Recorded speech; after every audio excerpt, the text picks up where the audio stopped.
100కు పైగా దీర్ఘకాలిక సమస్యలకు ఎటువంటి ఆపరేషన్ దుష్ప్రభావాలు లేకుండా హోమియోపతి చికిత్స మీద రియల్ గా టాటూ ఇట్స్ ఒరిజినల్ టాటూ. మీకు పోదండి, it's real tattoo. I love Bigg Boss. I love Bigg Boss. Yes true అసలు 1 సెకండ్ కూడా ఏం ఆలోచించలేదు కదా. లేదు, లైక్ ఐ నో, లైక్ అంతవరకు వెళ్ళినప్పుడు it's not easy to go there. ఎవరైతే కంటెస్టెంట్స్ అందరూ కూడా వెళ్ళారో చాలా లెవెల్స్ దాటుకొని వెళ్ళాం. It's like 4-5 levels. చాలా మందిలో మమ్మల్ని సెలెక్ట్ చేశారు. అక్కడికి వెళ్ళాక జస్ట్ ఒక టాటూ గురించి బ్యాక్ స్టెప్ అంటే అక్కడ ఏ టాస్క్ ఇచ్చినా సరే I was ready to do. So give up ఇవ్వాలి అని అనుకోలేదు అనమాట. సో నాకు 4-8 అన్నా కూడా సో ఓకే ఐ ట్రై, నేను ఒప్పుకుంటాను అన్నట్టే నేను ముందుకు అడిగేసాను. So ya, I was like నాకు డేరింగ్ ఎక్కువ. సో ఐ వాజ్ ఓకే చేయండి, అక్కడ కూర్చోబెడతారు అంటే ఐ డూ ఇట్ అన్నాను అంతే. కాలేజ్లో ఓల్డ్ ఫ్రెండ్స్ కానివ్వచ్చు, మీ ఆఫీస్లో నీ కొలీగ్స్ కానీ ఎలా సర్ప్రైజ్ ఫీల్ అయ్యారు, అండ్ ఫ్యామిలీ మెంబర్స్ కూడా? యాక్చువల్లీ నేను గ్రూప్ డిస్కషన్ వెళ్ళేటప్పుడు నా ఫ్యామిలీకి చెప్పి వెళ్ళలేదు. నో, దొంగలు ఉన్నారమ్మా ఈ అగ్ని పరీక్షకి వెళ్ళిన కంటెస్టెంట్ అందరూ దొంగలు. యాక్చువల్లీ నేను చాలా మంది అనుకుంటారు కానీ I was manifesting it. Last time Bigg Boss అన్నప్పుడే చూడండి, నేను ఖచ్చితంగా నెక్స్ట్ ఇయర్ బిగ్ బాస్కి వెళ్తా, విన్నర్ అయితే చూడండి అంటే వాళ్ళు నా ఫ్రెండ్స్ అంటే లైక్ బిగ్ బాస్ చూస్తూ ఉంటాను కాబట్టి నా ఫ్యామిలీ అంతా ఇదేదో చెప్తుందిలే సోది అన్నట్టు అనుకున్నారు. అంతే తప్ప నేను నిజంగా వెళ్తాను అని ఎక్స్పెక్ట్ చేయలేదు. ఎప్పుడైతే సడన్గా కామనర్స్ అన్నారో అప్పుడు కూడా నేను చెప్పలే ఇలా పెడుతున్నాను అని చెప్పలే. ఫస్ట్ లెవెల్ అయిపోయింది, సెకండ్ లెవెల్ అయిపోయింది, ఇంక థర్డ్ లెవెల్ జీడీకి హైదరాబాద్ రమ్మన్నారు. నేనేం చెప్పానంటే నాకు ఆఫీస్ మీటింగ్ ఉంది, నేను జీడీకి హైదరాబాద్ వెళ్తున్నాను, అదే జీడీకి అని చెప్పలే, ఆఫీస్ మీటింగ్కి వెళ్తున్నాను అని చెప్పి వెళ్ళిపోయినా. అంటే దొంగ పిల్ల. నా కజిన్స్ మాత్రం అనుకున్నారు అదేంటి దీని ఆఫీస్ బెంగళూరులో ఉంటే హైదరాబాద్ ఎందుకు వెళ్తుంది అని చెప్పి వాళ్ళకి ఒక డౌట్ వచ్చింది అనమాట. బట్ స్టిల్ లేదు ఇది ఒక అన్అఫీషియల్ మీటింగ్, క్లయింట్స్తో కలవాలి, నేను వెళ్ళిపోతున్నాను అన్నట్టు మీటింగ్ కూడా అరే శ్రీజా చెప్పి వెళ్తే ఓకే జీడీ వెళ్ళిపోయింది అనుకున్నారు. వచ్చేసాను ఆ రోజు జీడీ ఇచ్చేసి వచ్చేసాను. అప్పుడు కూడా తెలుసు క్వాలిఫై అయిపోతానని. నేను జీడీ కూడా అదే చెప్పాను, నెక్స్ట్ లెవెల్కి డైరెక్ట్ క్వాలిఫై అవుతాను అని. సో వచ్చినాక ఎప్పుడైతే you are selected for like next level, మీరు 10 days హైదరాబాద్లో ఉండాలి అంటే అప్పుడు చెప్పా ఇంట్లో. అది నీ ఫస్ట్ ప్రోమో చూసిన తర్వాత what your felt inside? Like ఏమనిపించలే అంటే లైక్ నాకు చాలా మంది ఏం చెప్పారంటే అరే ప్రోమోలో కొంచెం ఎక్కువ అన్నట్టు అనిపించింది, కానీ ఎపిసోడ్ చూస్తే అంతా కూడా కొంచెం లైక్ మరీ ఓవర్గా చేసినట్టు అనిపించలేదు అన్నట్టు చెప్పారనమాట. సో బేసిక్లీ ప్రోమోలో ఏదైతే వాళ్ళకి ఇంపార్టెంట్ షార్ట్స్ వేసుకుంటారో అట్లనే వేసుకుంటారు కదా, నాకేం పెద్దగా అనిపించలేదు. బికాస్ అక్కడ చేసింది నేనే కాబట్టి, ఆ మాట్లాడింది నేనే, చేసింది నేనే, చెప్పింది నేనే. సో వేసుకోండి మంచిగానే వెళ్ళిందని అనుకున్నా. నాకు ట్రోలింగ్ అనేది అలవాటే. స్టార్టింగ్లో అందరూ మీమర్స్ అందరూ కూడా ఎక్కడి నుండి తీసుకొచ్చారు? ఈ మైక్ మింగేసిందా, సౌండ్ డబ్బానా, ఏదో చాలా మీమ్స్ వచ్చాయి. డబ్బా రేకులు మింగేసావా, మైక్ మింగేసావా, ఏంద్రా బాబు ఆ గొంతు, అది నేను చిన్నప్పటి నుంచి వింటూనే వస్తున్నా. సో నేను అందుకే స్టేజ్ మీద కూడా వాళ్ళు చెప్పకముందే నేనే చెప్పాను, నాకు చిన్నప్పటి నుంచి కూడా డబ్బా అంటారు, డబ్బా రేకులు రాని అంటారు. సో ఎందుకు అఫెండ్ అవ్వాలి? ఇప్పుడు ఒకళ్ళ మొహం అట్లా పుడుతుంది, పుట్టినప్పుడు నా వాయిస్ ఎట్లా పుట్టాను, నేను మార్చుకోలేను కదా. ఇప్పుడు వాయిస్ అంటే ఏదో అంటే మొహం అంటే ఏదో ప్లాస్టిక్ సర్జరీ చేసుకొని మార్చుకోగలరు కానీ వాయిస్ ఎక్కడి నుంచి మారుస్తా? నాకు మార్చుకోవాలని కూడా లేదు, చాలామందికి నచ్చదు. సో వాళ్ళకి ఏదో నచ్చదని చెప్పి నేను మారలేను కదా. సో ఐమ్ హ్యాపీ, వాళ్ళు ఏమనుకున్నా సరే నేను ఏం అఫెండ్ అవ్వను. ట్రోల్ చేసుకుంటే చేసుకొనియండి అని వదిలేసావు. ట్రోల్స్ అన్ని చూసి నవ్వుకుంటూ ఉంటావా? మీమ్స్ అవన్నీ పట్టించుకోని మంచిదే అనుకుంటాను. సరే వాళ్ళే, నాకు నేనేం పిఆర్ పెట్టుకోలేదు, ఏం పెట్టుకోలేదు, వాళ్ళే నన్ను ఫేమస్ చేస్తున్నారు, చేసుకొని నేను తెలుస్తా. సో ఇలా వాడకం జరుగుతుంది. అరే Sreeja, starting first promo release అయిన తర్వాత లాట్ ఆఫ్ ఎవరి అమ్మాయి ఏంటి ఇంత ఓవర్ యాక్టింగ్ చేస్తుంది స్టేజ్ మీద, ఏంటి అంత ఎక్సైటెడ్గా మాట్లాడుతుంది అనేది కొంతమంది కింద కమెంట్స్ పెట్టారు హాట్స్టార్ యూట్యూబ్లో లాంచ్ అయ్యేటప్పుడు. సో కమెంట్స్ చదువుకునేటప్పుడు వాట్ యూ ఫెల్ట్? నేను జనరల్గా కమెంట్స్ చాలా తక్కువ, ఎందుకంటే ఐ బీన్ లైక్ ఇన్స్టాగ్రామ్లో పెట్టినప్పుడు కూడా ఏదైనా స్టాండ్ తీసుకుంటే కొంచెం మందికి నచ్చుతుంది, కొంచెం మందికి నచ్చదు. ట్రూ.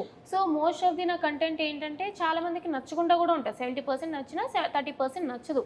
సో స్టార్టింగ్లో ట్రోలింగ్ తీసుకుందాం అని అనుకున్నా, అయ్యే ఏంది ఇట్లా పెడుతున్నారు, నా తప్పుగా అనుకున్నాను కానీ ఎవరి పర్స్పెక్టివ్ వాళ్ళదనమాట. సో వాళ్ళ ఇష్టం అది. ఇప్పుడు నాకు మంచిగా వెళ్ళింది, ఫస్ట్ ఎపిసోడ్ నాది చాలా ట్రోల్ అయింది, సెకండ్ ఎపిసోడ్ నన్ను చాలామంది సపోర్ట్ చేశారు, ఎవ్రీ మెంపేజ్ కానీ ఎవ్రీ పర్సన్ ఎవరైనా సరే. సో మనం వెళ్ళి అరే నేను ఇట్లా కాదని మార్చలేం కదా, వాళ్ళు చూపిస్తారు, వాళ్ళు చూసినంత వరకు వెళ్ళి తెలుసుకుంటారు. సో నేను ట్రోలింగ్ గురించి అస్సలు పట్టించుకోను, ఆ బ్యాచే కాదు, ఆ టైపే కాదు. సూపర్. అండ్ రీసెంట్గా ఈ ఫ్యూ డేస్లో నీ ఎపిసోడ్స్ రిలీజ్ అయిన తర్వాత చాలా హాట్ టాపిక్గా మారింది ఒక టాపిక్. ఏంటి నవదీప్ గారు శ్రీజ అని ఒక కామనర్ పర్సన్ అలా అనడం ఏంటి?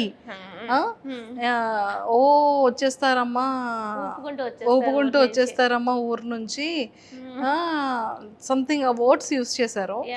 సో అది రియల్గా ఇన్సైడ్ స్టేజ్ మీద జరిగిన సిచ్యువేషన్ ఏంటి?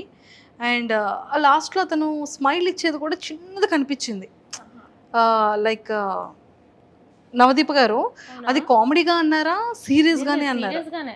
Okay, everything what ever happened అది మీకు ఆర్గానిక్ గానే చూపిస్తున్నారు. అతను అట్లా తిట్టడం అదంటే యాక్చువల్లీ నవదీప్ గారు ఈజ్ వెరీ స్వీట్. ఆ అగ్ని పరీక్ష షో మీరు ఎంత చూస్తున్నారో అంత చూస్తే ఆ షో నడిపించేది నవదీప్ గారే. ఈజ్ వెరీ ఎనర్జెటిక్, అసలు మొత్తం షో అంతా కూడా మాస్టర్ మైండ్ అనమాట. అతను అంత మంచిగా ఉంది. బట్ ద థింగ్ ఈజ్ నాకు నిజంగానే ఆడియన్స్కి కొంతమందికి అది టాస్క్ ఫేర్ అనిపించింది, కొంతమందికి అన్ఫేర్ అనిపించింది. Most of the audience unfair అని ఫీల్ అయ్యారు. సో అక్కడ మేము చూసాం కాదు డైరెక్ట్గా, నాకు నిజంగానే అన్ఫేర్ అనిపించింది అనమాట. సో నాకు శ్రీముఖి గారు అడగగానే నిజంగానే అనిపించింది కాబట్టి నేను నార్మల్గానే బయట కూడా కొంచెం ఇలా తప్పులు జరిగితే స్టాండ్ తీసుకునే మనిషిని, అక్కడ ఎదురుగా జరిగినప్పుడు ఖచ్చితంగా స్టాండ్ తీసుకుంటాను కాబట్టి. సో నాకు ఎవరైతే అనిపించింది అంటే నేను డెఫినెట్గా రేస్ చేసి నాకు అనిపించింది అనగానే శ్రీముఖి గారు లేదు కూర్చో అని అనేశారు. బట్ తర్వాత నేను ఎక్స్పెక్ట్ చేయలేదనమాట ఇలా నవదీప్ గారు నన్ను స్టేజ్ మీద పిలిచి ఇలా అడుగుతారు అని చెప్పి. అప్పుడు కూడా నేను చెప్పిన నిజంగానే కల్కికి నీట్గా ఎక్స్ప్లెయిన్ చేశారు, షాకిబ్కి ఎక్స్ప్లెయిన్ చేయలేదు అని చెప్పి. సో చెప్పినప్పుడు ఐ డోంట్ నో లైక్ ఎందుకు అట్లా అన్నారో ఏంటో తెలియదు కానీ, ఎందుకంటే నార్మల్గా ఈజ్ వెరీ జెన్యున్ గా, చాలా ఎంటర్టైనర్ నవదీప్ గారు. నిజం చెప్తున్నా, లైక్ దగ్గరుండి నేను అన్ని ఎపిసోడ్స్ చూశాను కాబట్టి చెప్తున్నా, ఈజ్ వెరీ స్వీట్. బట్ ఆ టైంలో మరి I don't know why he said that. But అతను అనడం మాత్రం నిజంగానే అన్నారు. నాకు నిజంగానే ఫెల్ట్ బ్యాడ్. మీరు నాకు చూస్తే మొహం నాకు కొంచెం మాడినట్టు ఉంటుంది. బట్ ఊరి నుంచి వచ్చేసా అనగానే ఇంకా చెప్దాం అనుకున్నాను కానీ థాట్ లైక్ ఆ సిచ్యువేషన్లో ఆ టైంలో ఇట్స్ నాట్ కరెక్ట్ అని అనిపించి మిగతా వాళ్ళకే అనిపించలేదు. మిగతా వాళ్ళు ఎవరు కూడా రేస్ చేయలేదు టు బి ఫ్రాంక్ చెప్పాలంటే. సరే ఆ టైంలో సరే అన్నారు, అప్పుడు కూడా నేను మూసుకొని అయితే వెళ్ళిపోలేదు అనమాట. నన్ను ఎందుకు మరి రప్పించారు, నాకు ఛాన్స్ ఇవ్వలేదు అసలు చెప్పడానికి, ఎక్స్ప్లెయిన్ చేయడానికి. సరే అని చెప్పి వెళ్ళిపోయినాను అనమాట. బట్ ఆ టాపిక్ ఇక్కడితో అయిపోయింది. ఇంకా దాన్ని క్యారీ ఫార్వర్డ్ చేసి నవదీప్ గారు కానీ షోలో కానీ లేదా నేను కానీ క్యారీ ఫార్వర్డ్ చేయలేదు. నెక్స్ట్ ఎపిసోడ్ చూస్తే it's all about fun entertaining అంతే తప్ప అదైతే క్యారీ ఫార్వర్డ్ చేయలేదు అనమాట. బట్ ఆ సిచ్యువేషన్ జెన్యున్గానే అక్కడ జరిగింది. నన్ను తిట్టడం అట్లా జెన్యున్గానే అయ్యింది. నువ్వేం చెప్పాలనుకున్నావు ఆ టైంలో? అదే లైక్ నిజంగానే అక్కడ అన్ఫేర్ జరిగింది టాస్క్ అనేది. కల్కికి నీట్గా ఎక్స్ప్లెయిన్ చేశారు, బట్ షాకిబ్కి నీట్గా ఎక్స్ప్లెయిన్ చేయలేదు. షాకిబ్ జనరల్గా కన్ఫ్యూజ్ అవ్వడానికి కారణం ఏంటంటే ఆ టాస్క్ నీట్గా ఎక్స్ప్లెయిన్ చేయకపోవడం వల్ల. అండ్ షాకిబ్ కూడా ఒక స్టాండ్ తీసుకోలేదన్నమాట తిన్నంగా. సో అదంతా ఎక్స్ప్లెయిన్ చేద్దాం అనుకున్నా, but I didn't get that much chance. అది అంతే తప్ప చిన్న. సో ఇంకా రిమైనింగ్ అంతా హ్యాపీగా జరిగింది. You should watch the episodes, ఏమయ్యాయో ఏందో అప్ అండ్ డౌన్స్ టాస్క్ ఎలా. కానీ చాలా మంచిగా టాస్క్లు ఆడావని బయట వింటున్నా.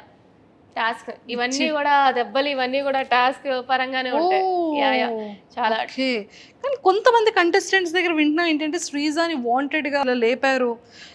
శ్రీజ ఎపిసోడ్స్ చూస్తేనే అర్థమవుతుంది. నేను ప్రతి ఒక్క టాస్క్ 100% ఇచ్చా మీకు. నేనేమి అంటే నేను కనిపించడానికి ఇలా కనిపించాను కానీ ఈవెన్ జడ్జెస్ కంటెస్టెంట్స్ అందరూ కూడా షాక్ అయ్యారు, ఏంటి పిల్ల ఫిజికల్ టాస్క్ ఇంత బాగా ఆడుతుందా అని చెప్పి. ఎందుకంటే రిమైనింగ్ అమ్మాయిలతో పోల్చుకుంటే నేను జిమ్కి అది వెళ్ళలేదు, యోగాకి వెళ్ళలేదు. బట్ చాలామంది రిమైనింగ్ అమ్మాయిలు అందరూ జిమ్ అని ఫిట్నెస్ అని ఎక్కువ మంది ఉండేవాళ్ళు.